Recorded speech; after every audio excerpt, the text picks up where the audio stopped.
bars in a rave. Man, I go hard like Santan. Hello, and welcome to another episode of and Fracas, your favourite Liverpool podcast. I'm joined today by the wonderful Anik. Say hello, my good friend.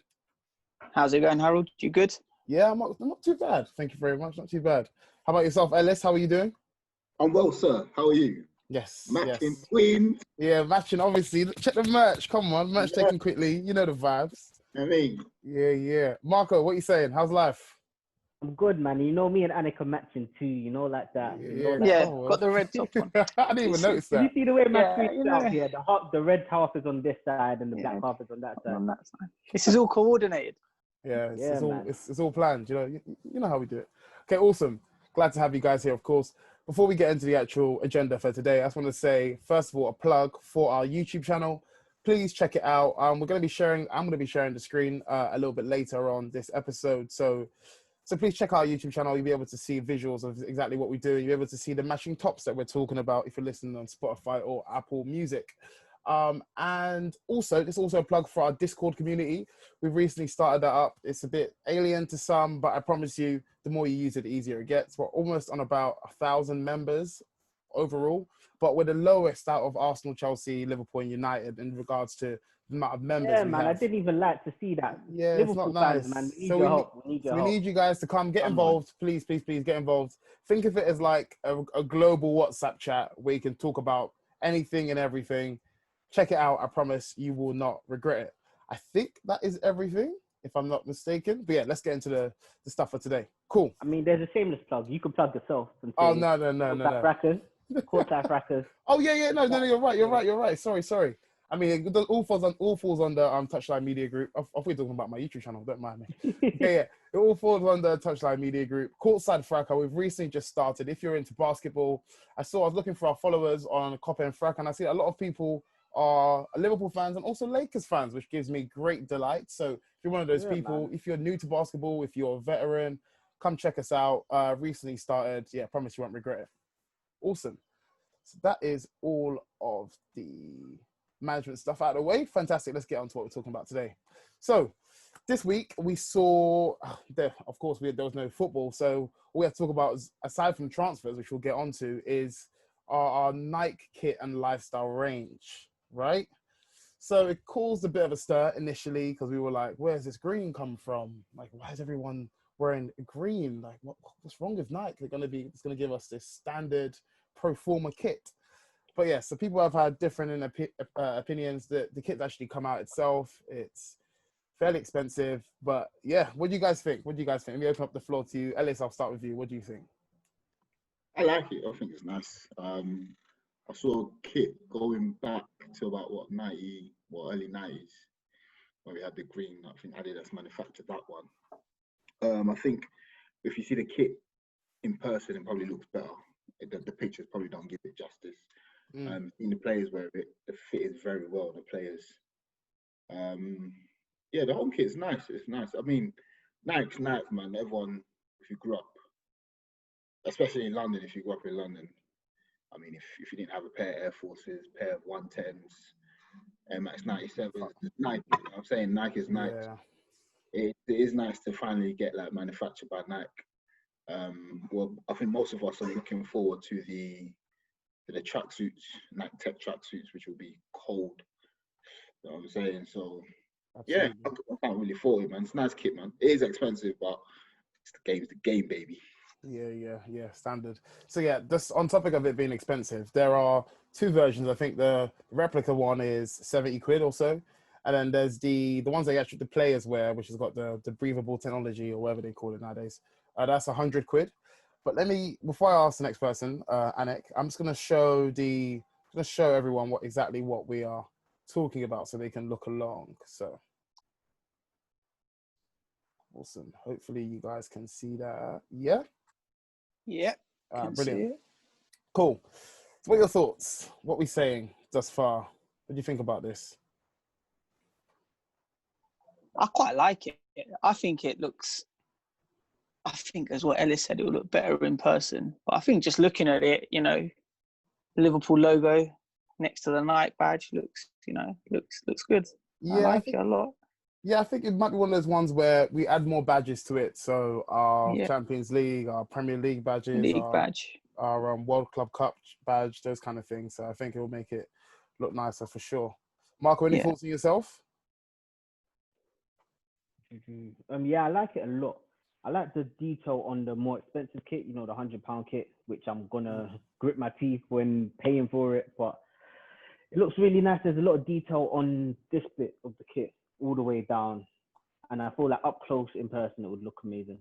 Cool, awesome. So are you sharing the stadium version? Yes, Or I apologize because that's the stadium version. that Yeah. is the stadium version. I just got these pictures from the Liverpool website, so they are sold out. The more expensive one that you guys are talking about, it is sold out. So they actually don't have that version on there. But it's not that. I want to say it's not that visibly obvious, but it kind of is. Yeah. The more expensive one. Just think of this with some breathable technology. I'm not going to go too deep into our kit range because this is not a fashion podcast. It's football after all. But I want to come back to you, Marco. What do you think of these? I'm going to put these two together. This is our training kit. Okay, so from what I thought it was gonna be, I know there was a rumored black, white, and green kit. No, black, white, and green tracksuit, which I like a lot. That's my favorite out of the bunch. I probably will still buy the training top and bottoms. I'm not too sure. I'm not 100% on it at the moment, but it looks like a really nice fit. Nike always tend to have really nice fits, and I do like the fact that it's Nike. Like most of my stuff is Nike. I'll be able to match for once instead of wearing New Balance or Warrior and Nike or something else and Nike. Do you know what I mean? But props to New Balance. That's been a New very Balance successful really kit. well. You know? Yeah, very successful kit, but it's just a shame. I like matching, innit? Like stepping out all coordinated. I'm with you. Fair enough. Fair enough. This is another form of the trading kit. It's obviously got these. This I'm buying 100%. Yeah, like this one I was gonna say. Yeah, this one I'm definitely gonna get. I like the design behind it. Should I even plug Nike a bit? It's £35 or $37.95 or something like that. And for the price, it looks really good, man. Might see me at that next carnival next year. Carnival, yeah? Okay, fantastic. And Ellis, I haven't heard from you in a minute, so I'm going to ask your thoughts on this. We said before the podcast started, it looks like this is rumoured, sorry, I should say, this is our rumoured away kit. It looks like a sea blue, am I talking about? Sea blue type of style. Yeah, it seems like it's a bit of a Marmite one. Some people love it, some people hate it. What are your thoughts? I kind of like it. It's different. I like it because it's different, man. Cool. You can't really see much of it. You can't see much of it. Again, I think it's another one where you have to see in person, but I think it's different from all of our away kits, and these ones that are different, we tend to have like a really good season in terms of like the football we play. I remember the orange kit. The orange one, and that gives us a lot of good memories. That was Ox's special kit, you know. Reserved all the best performance. That was. No, you're right. That was a very nice kit. I think go on, sorry. I think the design on the badge here, I think this is the more so-called more expensive one, because on the stadium, on the more expensive kit, can you see the badge there? And the Nike ticket is slightly raised, so slightly embossed. Okay. I actually like that detail on it as well, and obviously the World Club champions as well. Ladies and gentlemen, I bring you Mr. Anik Palmer. He is our very own fashion connoisseur. Yes. No, because I was looking, coming back to the kits, I was looking at what is the difference between the more expensive and the slightly cheaper one. I think you're going to come on to that in a bit anyway, Harold. But I was just trying to. Before I do, I'm more than happy for you to go ahead. Yeah, no, I was just looking for reasons why it's so much. Well, not. You know, why should I pay £70? Why should I pay £100? And I think the way Nike have sort of done it is that, you know, if you're going to pay £70 for a kit, you might as well go and spend £100, because on the more expensive version you have that breathable technology where the Nike tick is here and where the Liverpool badge is there. That's slightly sort of raised. You've got, I think, there's like a pattern as well. Yeah. So, but like that you can see up in person, and obviously the fit is a bit more is a bit better.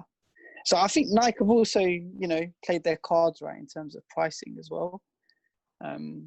So yeah, I think that probably swings it for me. I think I'm probably going to go for the more expensive one. Cool, fair enough. So what I think that we can say as a general consensus is that when it initially came out, this home kit in particular was one that we were a bit and ahhing about a little bit more. But as we saw our players wearing it, as we saw a bit more detail around it, we warmed up to it a little bit more. Is that fair to say? That is fair to say. Okay, cool. And as I said, we're not a fashion podcast, but yeah, this is just our thoughts on the kit. I'm going to swiftly move on to our transfers, or lack thereof, rather, as we've seen in our fantastic group chat in recent times. We have been linked heavily with a man called Thiago Alcantara. He is currently a player for Bayern, and there's reports coming out from all sorts of reliable and not so reliable sources saying that he's already said goodbye to his teammates, as I stop my screen being shared. What do you guys think on it? Is it going to happen? Are we clutching at straws? Should we be looking elsewhere? Marco, I think you're itching to speak. What are your thoughts? I don't know if I want to speak on this because people in the group chat know my views. But yeah, no, fuck it, let's go for it. I feel like if the deal's already agreed on Thiago's end in terms of agreeing player terms, we've already spoken in the group chat about why it's possibly not been announced. Bayern is still in the Champions League. Is that based on anything, by the way? You saying that? Agreed? It's mainly based on the rumors that I've heard and how confident he is about moving. So what I was told was, what I've gathered from all the sources that I've picked up on. Well, I was told, sounds like an ITK there, my bad. No ITKs around here, but okay. From what I picked up on, he was in the room about to sign a contract. He looked at the contract Bayern offered him, and it was like, nah. And that indicated to them that he's already got somewhere else agreed. They've offered him better terms, and it's a top club. I feel like it could be PSG. I feel like it could be us. I feel like it wouldn't be anyone in Spain. And out of us and PSG, we look like the more attractive proposition at the moment. So yeah, that's the reason I feel like he's already agreed terms. And especially because of the things about him saying goodbye and people already mentioning Liverpool's name in the same sentence as Thiago.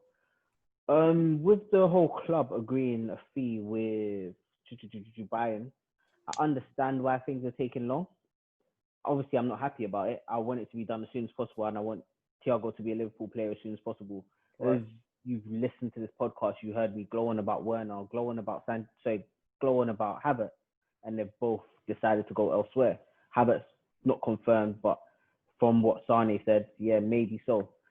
And I'm trying not to get too excited about the Thiago thing, but understandably watching his highlights and seeing what he can bring, and knowing Thiago from Barcelona, like Thiago was someone I admired when he was at Barcelona, and he was an elite player for me when he was at Barcelona, and he stepped it up even more at Bayern, and he's brought in a little bit more to his game where he's able to chase down and do that defensive side of things. Just a little trivial thing. I know we've all seen Sane's little dribble in training. Yeah. And for me, it was really exciting seeing that Thiago was the one that nicked the ball off him. He ran with him the whole way and then nicked it off him. I didn't even spot that. Yeah, like for someone like that to be in our midfield, yeah, we have Fabinho there, but we've also got someone that's going to do the same thing that Henderson does and has more quality going forward. So would that be a seamless swap in? And I'm salivating at the prospect of Naby, Thiago, and Fabinho playing the same midfield. Obviously, I mentioned Coutinho before, but let's not get too ahead of ourselves. Or let me not get too ahead of myself. But it's a really exciting prospect. I feel like Thiago and suitable backups in certain positions win us the Premier next season. Dependent on everybody's strengthening, but yeah, I feel like that wins us the Premier next season. Okay, big claims there from Marco. Ellis, do you agree? Do you? Yeah, I know, always. do you agree, Ellis? Do you agree that the introduction of a player like Thiago wins us the Premier League, or do you think we should be looking elsewhere for boosting of quality in our team? I think it does win us the Premier League again. He's someone that the level of quality he has is above what we have in our midfield. Yeah. He does add something different to our midfield, and he adds a bit more, like in regards to like first time passing. He's someone that can spot a pass quickly. He's tenacious. He has got a good engine. Obviously, I think the only reservations that we have is his age and his injury record. In regards to the rumours, I think I've posted like a picture in our group chat a couple of times with like people getting upset because of rumours that they hear, and people believe that rumours and they hear a couple of people saying it. So then with this transfer thing, is like, oh, look at what they're doing and they're doing that, and we're watching over there, instead of just letting things play out. Obviously, it's just the nature of the beast. We all want new players. We all want our teams to develop and get better, which is nothing. There's nothing wrong with it at all, because a lot of people get misconstrued in what people are saying. Like, someone might say, just wait, let's see what's going to happen. Then people will take it out of context, like, oh, you don't want the team to progress. And that's not what we're saying. We're just saying, wait, let's just see what's going to happen, because we don't know. No one said it. And with the Thiago rumours, there's no Liverpool journalist. So your Melissa Reddy's good friend of the pod, James Pearce. Paul Joyce. No one has said nothing. Yeah, which is very, very strange. They would have come out and quashed rumours, or they would have said, "Oh, Liverpool looking." So I think it's a thing whereby we just wait and see. I'm not really getting it too ahead of myself, because I'm not really on this like get excited over players. But if it does come, it will be an excellent signing. Yeah, that's it really. Cool. Fair enough. Yeah, I do think we do share the same, even those who are of a different mindset in regards to whether it will happen or not. I think we do agree that he will bolster our squad. He will definitely improve us, and he's something that we're looking for. Definitely. The feasibility over it is what's in question between all of us. I'd say probably just between the fan base itself as well. Obviously with rumours of FSG, and not necessarily rumours on just previous spending from FSG and the model that they've built in itself. But as I waffle on, I'm going to hand over to Anik. I'm curious to hear your thoughts on the whole situation. You're normally quite quiet in our group chat, so yeah, let's hear what you have to say. Do you think the addition of Thiago is likely? I imagine you agree that he will bolster our squad, and do you think we should be looking elsewhere? Yeah, so I just let the group chat go on its own way yesterday, and it was fire. It was just going on. But I think my take on it is that I said this earlier. I'm not too fussed whether he comes or not. I personally think we should be focusing elsewhere. If he does come, I think I speak for everyone when I say that the level of quality within the squad and the midfield will definitely improve. If he doesn't come, do we still win the league? I'm pretty confident that we will. So based on that, I'm not too fussed. Yeah. I'm not. I mean, you think about it. Like, how is he actually going to improve our midfield based on what we have at the moment? Who's he going to come and take a place straight off? You don't think he as much as I love Genie, Ronaldo? Yeah, Genie goals, man. I feel like what Thiago offers, just passing ability wise, is ridiculous. Like, having two people that can unlock defenses, Naby in his dribbling way and able to do really, really incisive, clever passes, and then someone that can do the same but do defensive work at the same time. Yeah, I feel like that's an improvement. But you've seen with our recent midfield purchases, they don't just come in and walk straight into the team. Yeah. They take obviously some time to bed in, and I feel as though next season we need to sort of be like straight on it and out the blocks. Because I know all these, especially Chelsea, City will be there looking to sort of close the gap. Which is why I think, even if he does come, I still think it will probably take some time for him to bed in. I know with the level of quality he has, he can, walk into our team. But I just think to adhere to our unique style of play, it might take him a bit of time.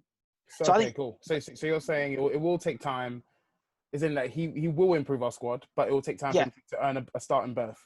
Yeah, of course. Okay, of course. Cool. I think that, yeah. I think I had that argument with someone in the group chat where I was like, Thiago doesn't walk into the squad at the moment because he needs to learn trigger presses, say pressing course. triggers. Do you not feel Mid- like he's someone who's of enough Already experience to already know something like that? I mean, he's I feel like we 29, play a he's not very played under unique way of numerous football. managers. If I'm correct, I believe it was Ceballos from Arsenal who said Liverpool are the hardest team to play against because the way they press like a machine. They're 100% perfect press. Yeah. And Right. I've gone on this podcast several times. I remember being in Paris and I was talking shit about Mbappe and saying, if a player comes in, he needs to be able to learn that, because if someone's out of the press, that messes up the whole press. It just takes one person to be out of place that leaves a bit too much space for the opposition, and we can get passed around.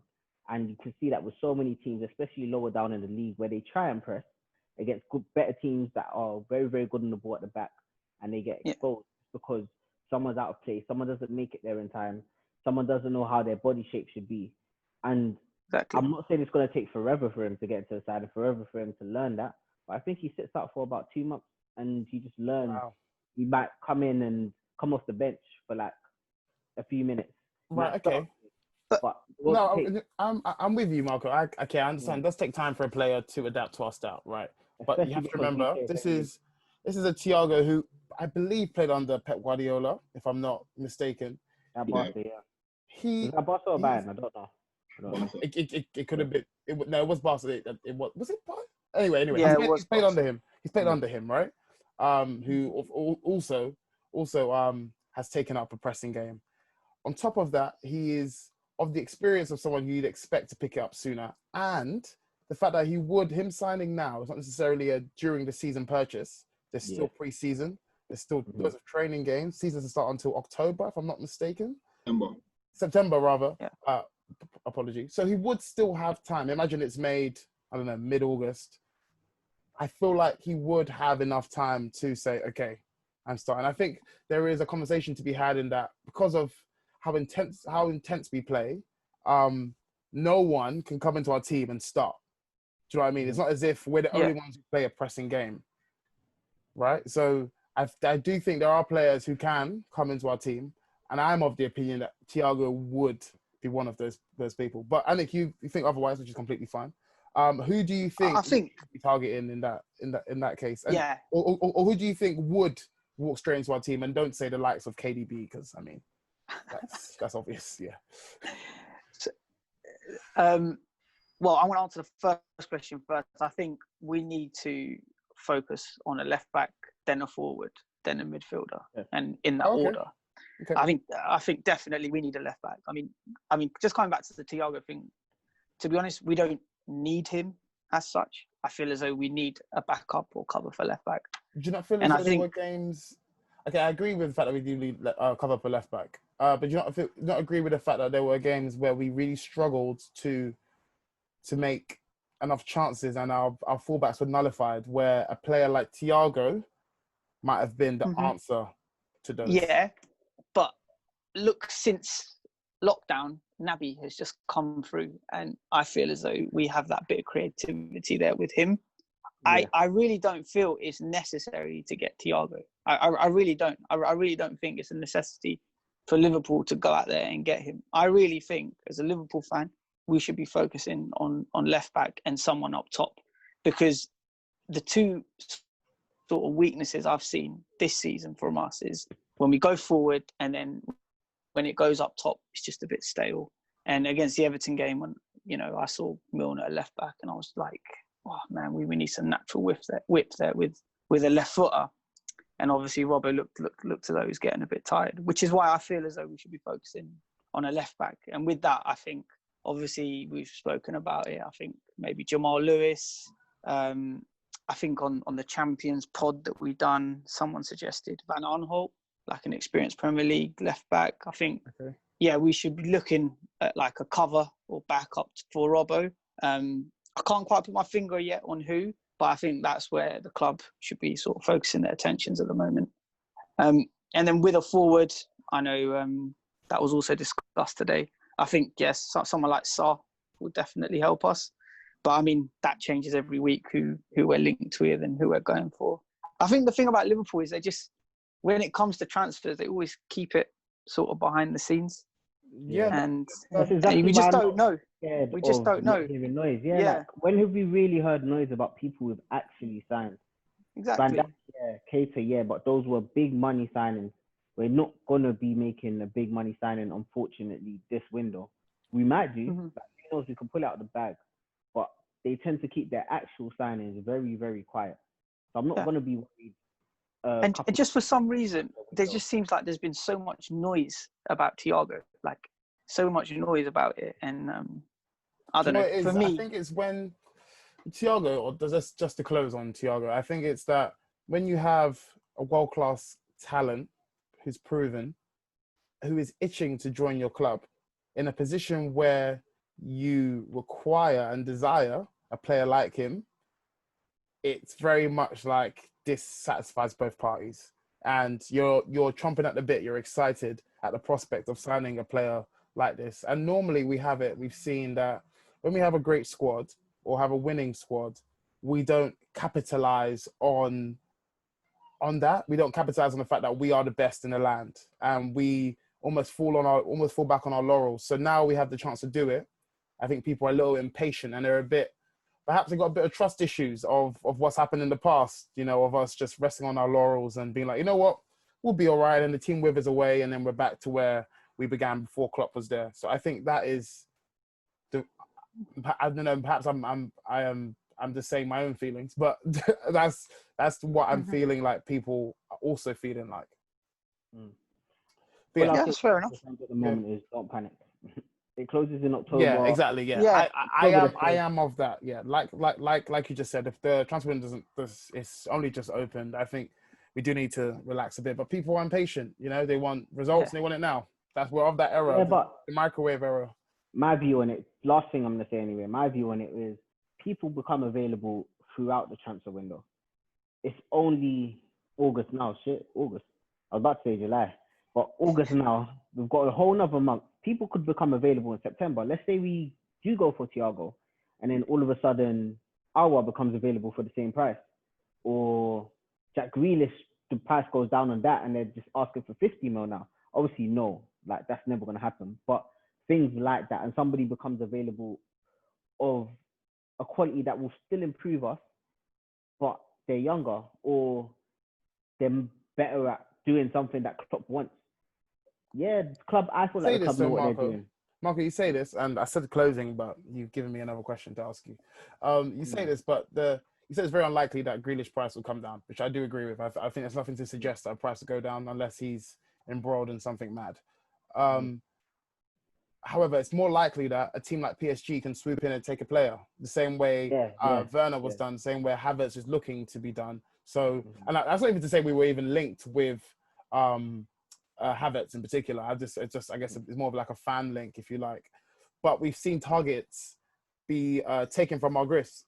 We saw it with Pepe at the beginning of last season. We were linked to him heavily. We saw it with Willian. We were linked with him. There's numerous players we've been linked to. Do you think we missed out on either? Willian maybe slightly more, but definitely Pepe for me. No. Let's not get into a Pepe discussion. No. It was.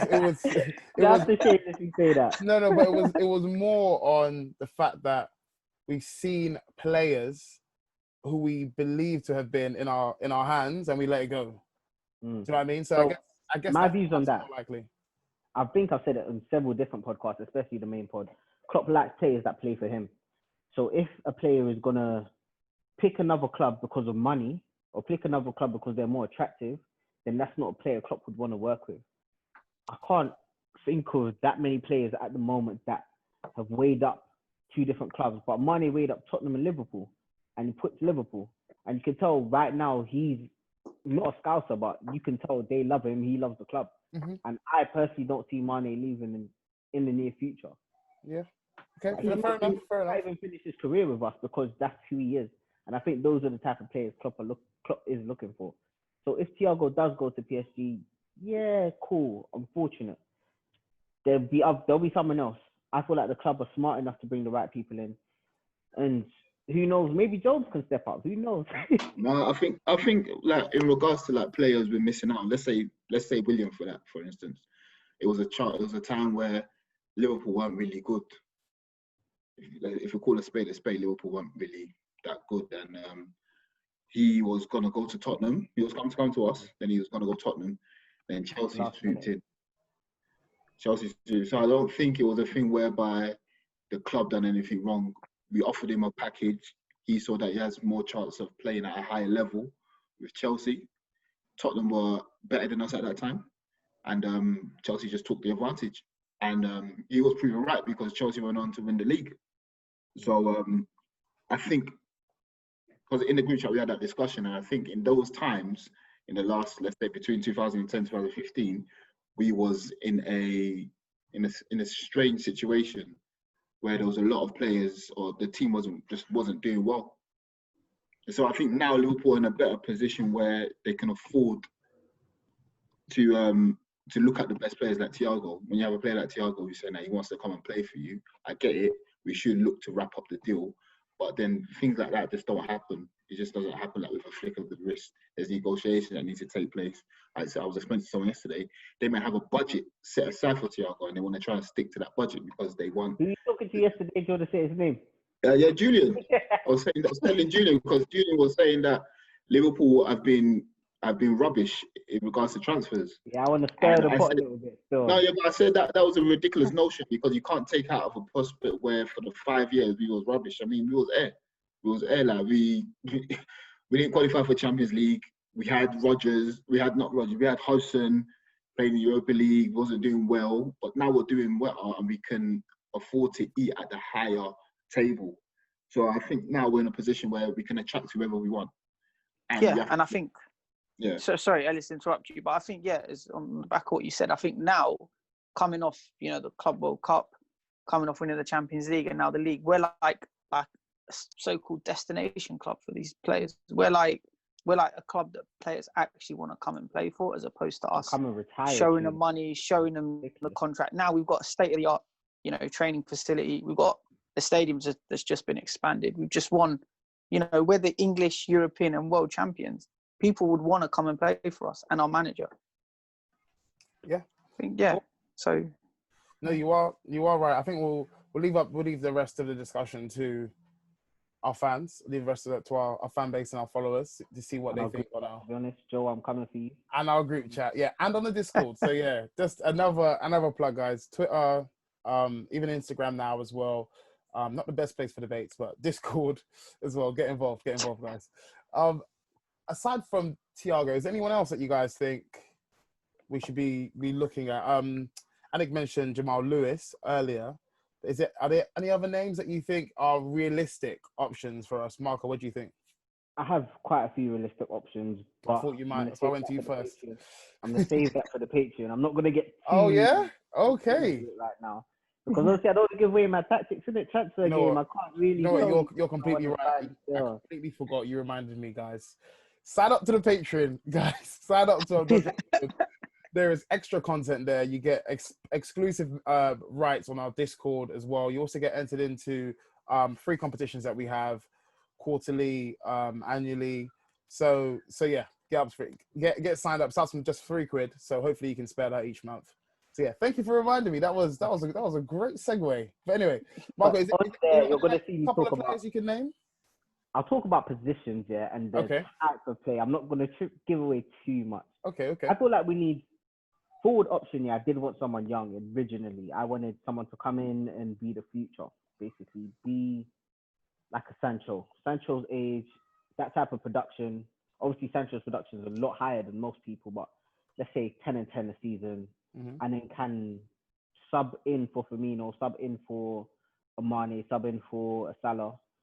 Originally, I was thinking maybe Dembele, who can play across the front three.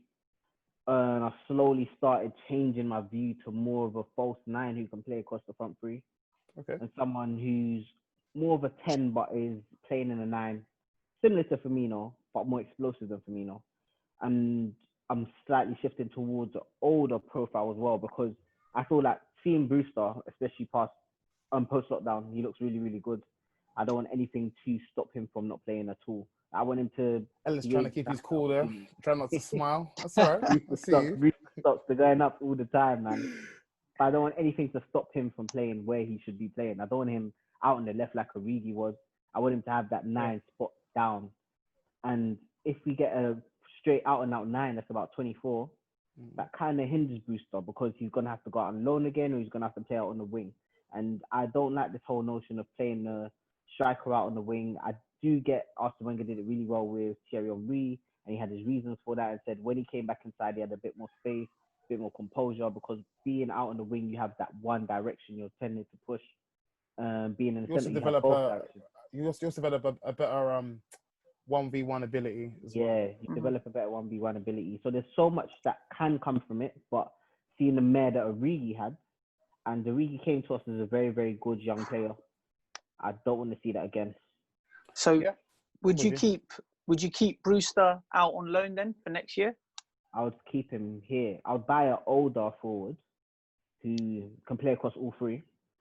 And when Brewster's needed, he can swap in and out of Firmino. Let's talk starting lineup anyway. Swap in and out of Firmino, and that versatile forward can swap in and out with someone else. Let's say Carling Cup game, he start one of our big three. He start Brewster and let's say a name. Let's say Dubai, who's aging, who can play across all three. He's doing it for Lyon. He's the main man at Lyon. Doing it for Netherlands, main man at Netherlands.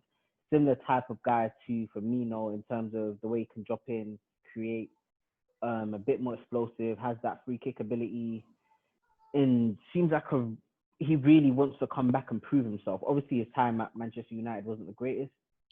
I'm sure he feels like he wants to come and prove his doubters in UK wrong. Right. Cool. And for those who don't know, that person is Memphis Depay. So yeah, on the topic of Memphis Depay, because I'm glad you brought him up actually, because I think he's a good person to discuss. Ellis, what do you think about someone like Memphis Depay, as I bring up his wonderful record for Lyon? Go on, you speak. I like him actually. I think he's like Marco said, he's the type of profile that we need. He's the type of player that I've been looking for, someone who can play across the front line, so he can do a job as your number 9. He can do a job on the left. He can do a job on the right. I think he's the type of player that we need to be looking at. Only thing that I think that hinders him is not a long-term injury. So that's really gonna affect him, and I don't know how he can come back for that. But he's the type of player that we should be looking at, or someone within that profile that we should be looking at, because he's gonna be cheap. From what I saw the numbers are bounding around with about 20 million, 25 million. That would be a steal, I have to say. He is somehow still only 26 years old, even though he feels Dubai. Yeah, Memphis Depay is 26 years old.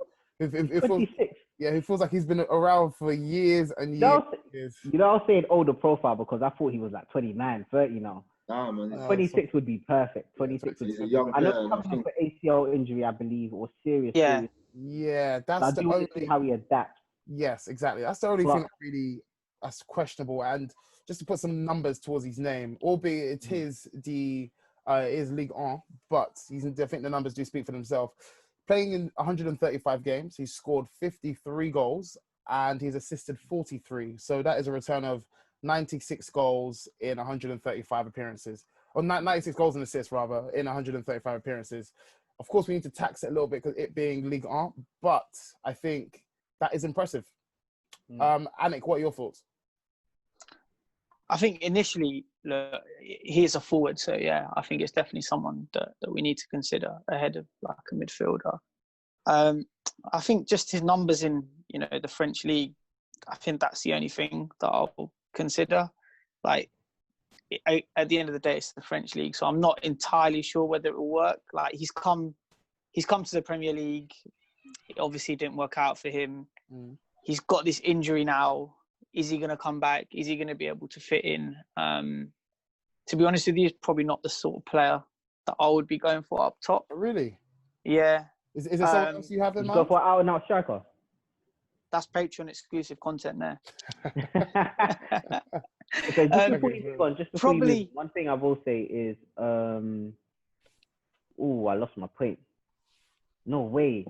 Carry on, my bad. Let me quickly answer your question though, Marco. I probably would go for someone that's an out and out striker. Okay. Yeah, So what I was gonna say is, Anik, the way you described it earlier was that you'd want a forward who can play across the line, and now you're saying you want a striker. So what's changed in about 15 minutes? I said that we should be focused on a left back, a forward, forward, not one that can play, just a forward. But in a forward, you normally assume a left winger is a forward, a right winger is a forward, isn't it? So you'd assume. But the type of forward that I would go for would be an out and out centre forward, someone different.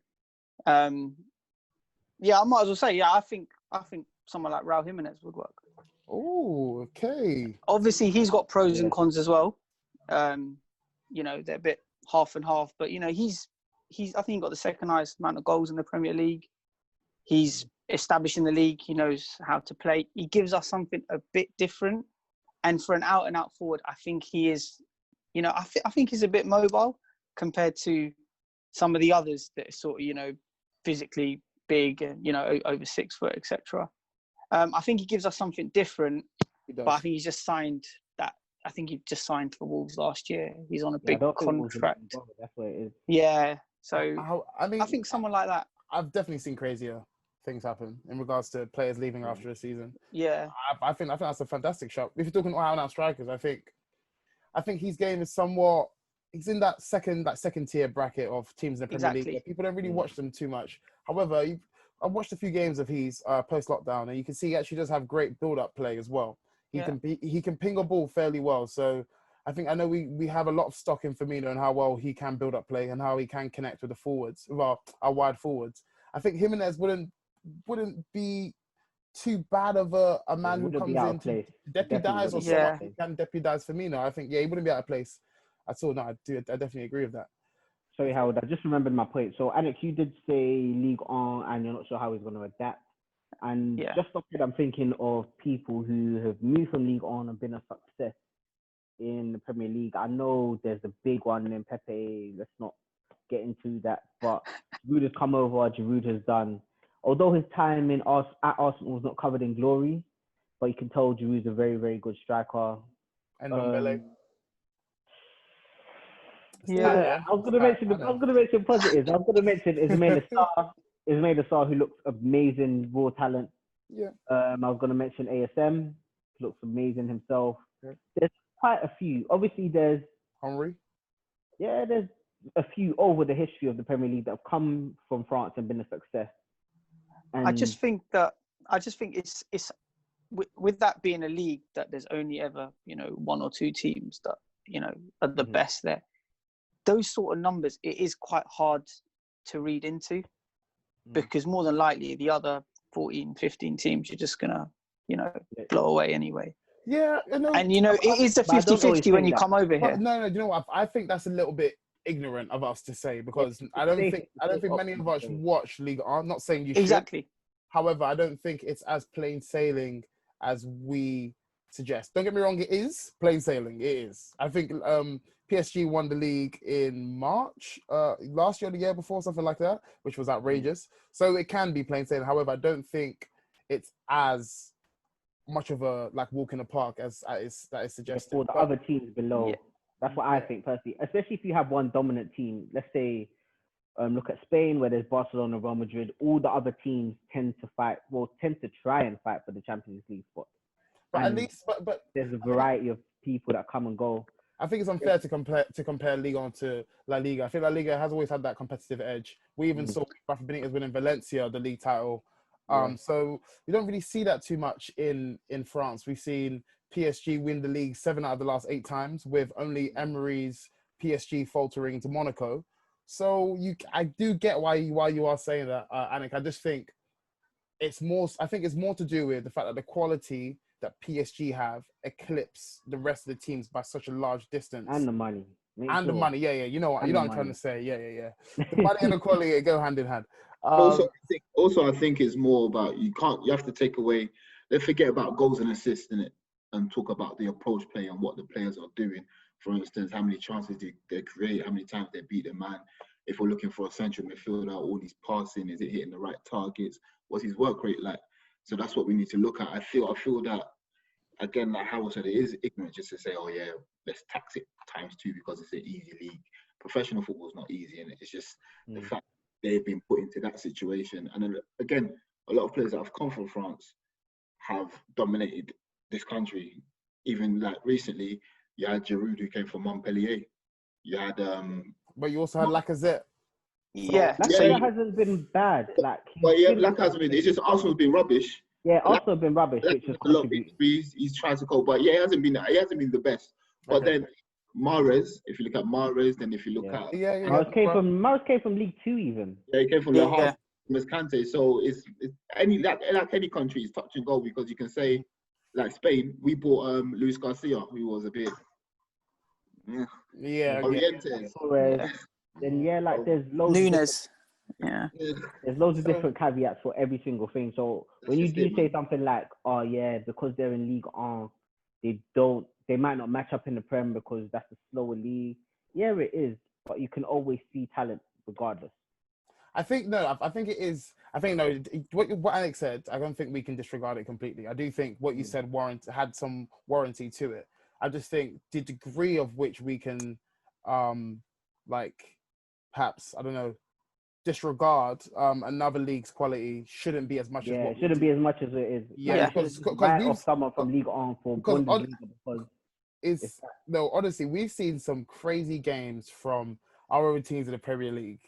Why on earth did Chelsea play a back three against a Liverpool team at Anfield? It didn't make sense. If that happened in Germany, happened in League 1, we're shouting at them saying people are not serious. And then it finished 5-3. Yeah, it was a ridiculous game. Yeah, exactly. So we were 4-0 up at half time, innit? No, we were 3-1 at half time. 3-1 up, sorry, my bad. But anyway, I think that's up to interpretation. I think what I'd say is watch it yourself and then make a judgment. If not, I think perhaps reel in thoughts before spewing them. But that's my thought, and that's not to discredit anything you said, Anik. It's okay. Awesome. I think we spent enough time on transfers there. So there are a few options. There's Coutinho. It's Coutinho. Wow, why did I say that? There is. Yeah. There is Thiago. Forget him. There is Thiago. There's Jimenez. There is Memphis Depay. That's three that we've mentioned just far. But before we finish, there'll be more in the transfer game, by the way. A lot more. Yeah, there'll be a lot more in our transfer game and our Patreon exclusive content. So yeah, it's definitely worth waiting for that. Before we finish up today's pod, I just want to ask for everyone's player of the season. Now, we are planning on doing, similar to Chelsea Hour, we are planning on doing our very own awards, where we would discuss things like the biggest flex, the largest L, what else? Performance of the season. Yeah, etc. Some of it will be voted internally and some of it be voted by you guys listening. So keep a lookout for that. That'll be coming next week. But just for this week, I'm just going to ask everyone's player of the season. Ellis, I'm going to start with you. Tell me your player of the season and why, please. Sadio Mane. The main man. Yeah, he was clutch from about August to, I want to say Feb. He was clutch from August to Feb. He turned up when we needed someone to get us out of a jam. First goals he was scoring, winners he was scoring, winning penalties, driving. This season he just looked like he was really on it. So I can't really take it away from him. There's a lot, to be fair, there's a lot of players. Trent was spectacular. Honorable mention, man. Yeah, honorable mention. Yeah, for sure. Hendo for a few months. What? Yeah, I get that, but like we can't not take it away from him because he. I didn't say a word, Ellis. But he did step up when Fabinho was injured. He did. When Fabinho was injured, he stepped up. So he definitely did have a good stint in the side. Absolutely. Yeah. It's funny that we're not mentioning Salah, even though he banged goals. But if you compare him to 19 goals, 10 assists. Yeah. Just like yesterday on the pod and everyone just kept quiet. Like that's what I'm saying. So it's funny. I think someone like him, he's just from the standard that he set so high, and you can't keep up that standard. Yeah. So when performance levels, guys, he hasn't been the same. Like he could have had way more goals than the 19 that he did have. Yeah, he could have got 19. Like 19. Yeah, 19 is very respectable. Very, very respectable. That's not respectable. It's mad, bro. That's 2 from the left-hand side. Yeah. So, I only like 29 goal contributions in 38 games is crazy. Like. It's crazy, bro. So, but yeah, And he but was injured for a period as well. Am I yeah, wrong? Yeah. injured, yeah. So, but going back to Mane, I'm not going to take anything away from him. He was head and shoulders our best attacker this season. So he's probably my player of the season. Cool. How about yourself, Anik? Who do you think? What are your votes on? Yeah, I think it's going to be clean sweep here. I think it's going to be Mane as well. Yeah, awesome. Yeah, I think he only had 3 weeks off before the start of the year. Ridiculous. Coming back from the African Cup of Ridiculous. Nations. Absolutely What ridiculous. he's done with a little amount of rest is... Yeah, I think, he's played consistently over 2 years, two full years. And he's just come through with some, top moments as well. I think he's so many match winners. I think he scored, the crucial game against Villa, the game against Burnley. He scored the winner against. I think he scored the really important goal against Norwich, and against Bournemouth as well. It's funny that game against Norwich because he actually came off the bench that game because he came off the bench. I believe he go to international duty. Am I mistaken? So he was either that or he was a bit he was injured a little bit. He was carrying something. So and then he just came on and scored straight away. Yeah. Obviously, the Leicester game. Yeah, he was so influential in that game. Everton game as well. Yeah, exactly. And he's the only one on the front three that started that game. Yep, it's true. Oh yeah, and the then, Everton 5-2, isn't it? Yeah. Mark, is your vote the same? Yeah, honourable mention for Trent, and I need to say something because Sebi was chatting shit yesterday about Rashford's performance against Spurs. And then I listened to Mugga today and I hear him saying, oh yeah, pressure against his old manager, blah, blah, blah, blah, blah, blah. Trent was playing after the Club World Cup here. I think it was a 2-day gap interval between the matches. Something like that, 2 or 3 days, yeah. These barely had any rest, and I can't remember, where would you fly out to Qatar, innit? Yeah. Qatar was like a 12-hour flight direct or something like that. So he basically didn't have a day that he could rest. Came back. Everyone was expecting Leicester to pick up points against us. And he pulls off... Hold on, Marco. Before you start that, I think before that match, Wan-Bissaka got an assist. Yeah, Wan-Bissaka. And there was something trending on Twitter. Sebi said, Trent Alexander-Arnold, come outside. Everybody say come outside, and he came outside.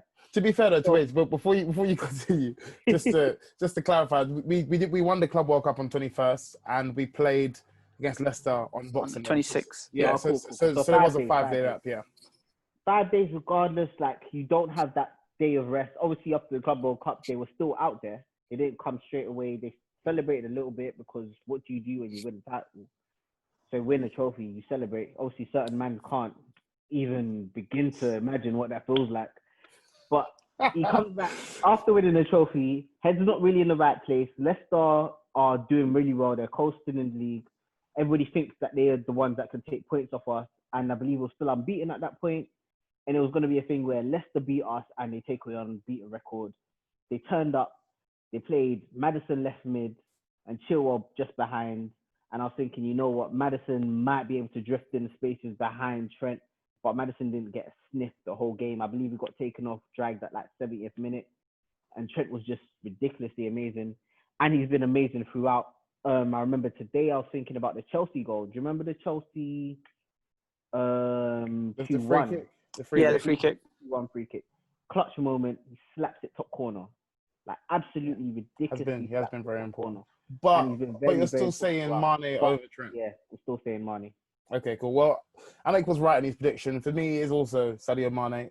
What he did in the beginning towards the middle part of the season, there were games we didn't deserve to win, and it's those games that I always hold so close to me because it reminds me of me growing up and watching Fergie's United and seeing games that they did not deserve to win. They didn't even deserve to have a draw, and there was clutch moments from a variety of players who've come up to be trumps. It just so happened that more time it was Sadio Mane for us, and he took the intensity never dropped. Even in his very last game, he came on late, still managed to bag a goal against Newcastle. He is definitely someone who I think has been improving year on year, more than any other player, and it's clear to see that the Jurgen Klopp factor has definitely had a positive influence on him. So yeah, for sure, he's all of our player of the season. Awesome.